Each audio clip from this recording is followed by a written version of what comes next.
What's the meaning of Andorra?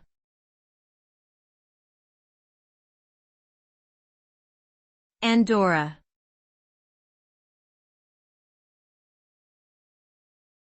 Andorra.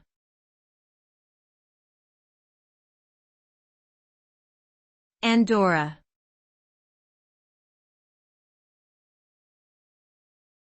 Andorra.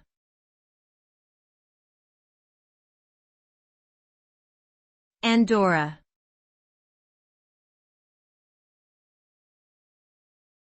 Andorra is a small, landlocked country located in the Pyrenees Mountains between France and Spain. The name Andorra comes from the Old Navarrese word andurial, which means shrub-covered land.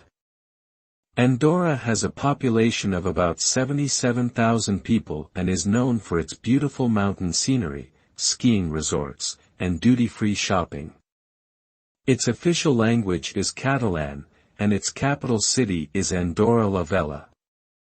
Andorra is a parliamentary democracy with a mixed economy based on tourism, retail, and finance, and it is not a member of the European Union.